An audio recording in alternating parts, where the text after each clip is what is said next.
Welcome back, everybody, for another deep dive. This time, we're going to be taking a look at the world of AI, Oh, yeah. specifically how these models can learn and remember over long periods. Okay. And you know what's awesome? A listener actually sent us in a research paper called Titans, Learning to Memorize at Test Time. Nice. And I got to tell you, I was hooked immediately by the title. Mm-hmm. But what really blew me away was how this paper draws parallels between AI learning and the way that our own brains work. Yeah, is a fascinating approach. Yeah. And the paper challenges the idea that we need to, cram all the knowledge into a model during its initial training phase. Okay, so instead of like force feeding the AI everything at once, Titans learn to remember things on the fly. Exactly. That's pretty different from how we usually think about AI, right? Yeah, exactly. The paper actually points out that a lot of popular AI models, Mm-hmm. like transformers, they're great at understanding immediate relationships, Mm. like analyzing a sentence or a paragraph, Mhm. but they really struggle when they need to remember information from way back. So they have something like a short-term memory, but not a great long-term memory. That's a great way to put it. Okay. And that limitation is what the Titans model really tries to overcome. Yeah. The research focuses on equipping AI with both short-term and long-term memory, just like us. So how do these Titans actually do that? Like, do they just store every single detail that they encounter? Well, that's where it gets really clever. Okay. Titans actually learn to memorize at test time, Mm-hmm. meaning they figure out what's important to remember as they encounter new information. Okay. Instead of memorizing everything, they prioritize the things that are most surprising or unexpected based on what they've already learned. That's interesting. So they're like little detectives constantly looking for clues that don't fit the pattern. Yeah. So how does this surprise-based memory actually help them perform better? Well, think about it this way. Okay. If you were trying to learn a new language, Mhm. which words would you remember better? The common ones that you hear all the time, or the ones that sound unusual or have, unique meanings. Probably the unusual ones just because they stand out. But Exactly. wouldn't a model that only remembers surprises miss out on important information that's not necessarily unexpected? That's a great question. Yeah. And the researchers actually address that concern by combining the surprise-based long-term memory with a more traditional short-term memory. Okay. That way, the model retains the ability to process and understand all the information that it encounters Mm-hmm. while also flagging the most important or unusual details for long-term storage. So it's like having two memory systems working together. Yeah. One that handles the day-to-day information and another that acts like a highlighter, Right. marking the most crucial points. Exactly. But we're talking about AI here, so how do they actually build this long-term memory? Mhm. Is it like a giant storage drive packed with data? Not exactly. The long-term memory is actually stored within the parameters of a deep neural network.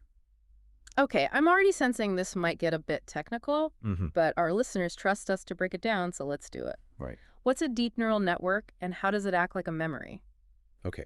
So imagine a network of interconnected nodes, Okay. kind of like a complex web. Uh-huh. Each connection in this web has a certain strength or weight, Okay. and these weights represent the model's memory. Mm-hmm. As the model learns, these connections are constantly being adjusted, strengthening some and weakening others. So it's not just storing raw data, it's learning and adapting the connections based on its experiences. Right. That sounds a lot more like how our brains work, right? Exactly. But how do those weights actually translate into remembering specific information? So think of it like this. Each node in the network represents a concept or an idea, Okay. and the connections between these nodes represent the relationships between those concepts. So the stronger the connection between two nodes, the more closely those concepts are linked in the model's memory. Precisely. Okay. And as the model encounters new information, it adjusts the strengths of these connections, Mm-hmm. effectively rewiring its memory to reflect its evolving understanding of the world. So it's like building a mental map where the landmarks are concepts and the roads connecting them are the relationships the model has learned. That's a great way to put it. That's really cool. This whole process, it sounds pretty computationally intensive, though. Right. How do Titans manage to do all this without requiring like massive amounts of processing power? Yeah, that's another really clever aspect of their design. Okay. They actually use a technique similar to gradient descent with momentum. Okay. which is a concept often used in optimization algorithms. Gradient descent with momentum. Yeah. I gotta admit, that sounds a bit intimidating. It is a mouthful. Yeah. Can you break it down for us non-AI experts? Sure. Imagine you're rolling a ball down a hill. Okay. The steeper the hill, the faster the ball gains momentum, right? Yeah. In this analogy, the steepness of the hill represents how surprising a piece of information is to the model. Okay. The more surprising the information, the more momentum the learning process gains. Uh-huh. And that leads to faster and more efficient memory formation. So the more surprised the model is, the more effort it puts into remembering that information. Exactly. That's kind of like when you hear a juicy piece of gossip, you just can't help but commit it to memory. That's a great way to put it, yeah. Yeah. And just like our memories fade over time, Titans also have a built-in forgetting mechanism. Right. This helps them manage their memory capacity and prioritize what's truly important. Exactly. So they're not just mindless data hoarders. They're actually curating their memories, choosing which details to keep and which to let go. Yeah. I'm guessing this forgetting mechanism is really important for preventing them from getting bogged down with irrelevant information. Precisely. And it's actually designed to be adaptive, Oh. meaning it adjusts how quickly information is forgotten based on its relevance. So it's constantly reevaluating what it needs to hold on to. Right. That's pretty cool. Yeah. Okay, so we've talked about how Titans store their long-term memories, but how do they actually access and use this information when they need it? Right. It can't be easy to search through a giant network of interconnected nodes, right? You're right. Simply searching through that whole network would be incredibly inefficient. Yeah. So that's where attention comes in again. Okay. Remember how we talked about attention being like the model's short-term memory? Yeah, it's what allows them to focus on the most relevant information in a given context. Exactly. When Titans need to access their long-term memory, they actually use attention to guide their search, Oh, yeah. focusing on the parts of the network that are most likely to contain relevant information. So it's like having a mental spotlight that helps them zero in on the most important memories. That's a great analogy. Now let's shift gears a bit and talk about how this whole long-term memory system actually improves the performance of Titans. Okay. One of the key advantages is their ability to handle long sequences of information much better than traditional models. We talked earlier about how models like transformers struggle with long sequences because their short-term memory gets overloaded. Right. Are you saying that Titans can overcome this limitation because of their long-term memory? That's exactly right. Okay. By storing important information in their long-term memory, Titans can just free up their short-term memory to focus on the immediate context. Okay. This allows them to process much longer sequences without losing track of the overall narrative. It's like having a separate notepad where you can jot down key points as you read a long article. That Right. way you don't have to keep everything in your head at once, and you can always refer back to your notes if you need a refresher. Exactly. And another advantage of Titans is their ability to learn more complex, nonlinear relationships within the data. Traditional models often struggle with this because they rely on simpler, linear representations of information. Can you give us an example of a nonlinear relationship? I'm having trouble picturing what that would look like in the context of AI. Sure. Imagine you're trying to predict the stock market. Okay. There are countless factors that can influence stock prices. Right. And these factors interact in very complex ways. A simple linear model might try to find a straight line relationship between, say, interest rates and stock prices. Okay. But in reality, the relationship is much more nuanced and dynamic. So a linear model would be like trying to fit a square peg into a round hole, while Titans can adapt to the complexities of the real world. Exactly. Okay. By using deep neural networks for their long-term memory, Titans can capture these intricate nonlinear relationships much more effectively than traditional models. So it's giving them a more flexible way of thinking about the world. Right. Okay, so Titans can handle long sequences and learn complex relationships. But how do those capabilities actually translate into real-world applications? Like, what kinds of problems can Titans solve that other models can't? That's a great question. Yeah. And the paper highlights a few key areas where Titans excel. Okay. One of them is language modeling, Okay. which involves predicting the next word in a sequence based on the preceding words. So like those autocomplete features that we see in text messaging and email. Exactly. Okay. But language modeling actually goes beyond just suggesting the next word. Okay. It's about understanding the nuances of language, the relationships between words, and even the underlying meaning of a text. And Titans are better at this than other models because they can remember more context. Precisely. Okay. By accessing their long-term memory, Titans can take into account a much wider range of information when predicting the next word. So it's like they're reading the entire book, not just the last few pages. Yeah. That must make a huge difference in their ability to understand the subtle nuances of language. Okay, cool. So we've got language modeling. Mm-hmm. Another area where Titans shine is common sense reasoning. Right. And this involves making inferences about the world based on our everyday knowledge and experiences. Exactly. So, knowing that if someone is holding an umbrella, it's probably raining outside. Right. These kinds of inferences might seem simple to us, Mm-hmm. but they're actually quite challenging for AI models. Because they don't have the same kind of lived experience that we do. Right. Traditional models often struggle with common sense reasoning because they lack a robust, long-term memory Okay. to store and access this kind of knowledge. But Titans can draw on their long-term memory to make those connections. It's like they've been trained on a massive data set of everyday experiences. That's a great way to think about it. Yeah. And this ability to reason about the world in a more human-like way makes Titans particularly well-suited for tasks that require understanding context, making inferences, and even predicting future events. Wow. So we've got language modeling and common sense reasoning. What other areas do Titans excel in? The paper also highlights their performance on what's known as the needle in a haystack problem. Okay. This involves finding a specific piece of information buried within a massive amount of data.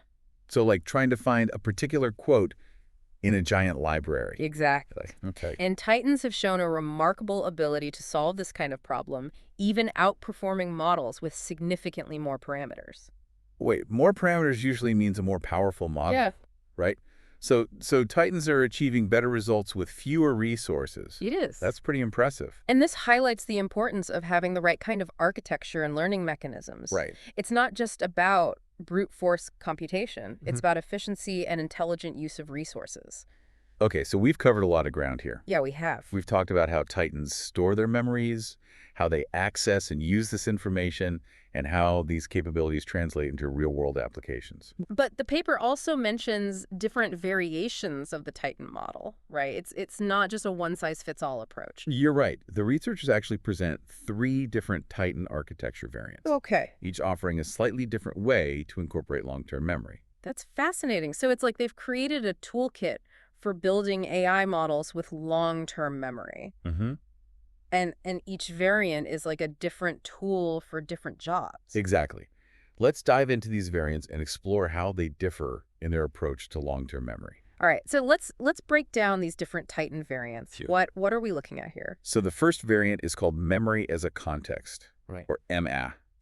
Okay. It's all about using the long-term memory to provide context for the current information that the model is processing. So it's like having a mental cheat sheet that the model can refer to whenever it encounters something new. That's a great way to put it. Okay. Imagine you're reading a mystery novel Mm-hmm. and you come across a clue. You might flip back a few pages to refresh your memory on the details of a previous scene. Yeah. That's essentially what MNC does. Okay. It takes the current input, breaks it down into segments, and then queries its long-term memory for any relevant information from previous segments. So it's constantly connecting the dots between past and present information. Right. That sounds like a pretty effective way to build a coherent understanding of a complex narrative. Exactly. Okay. And the attention mechanism, which remember acts like the model's short-term memory, plays a key role in this process. Uh-huh.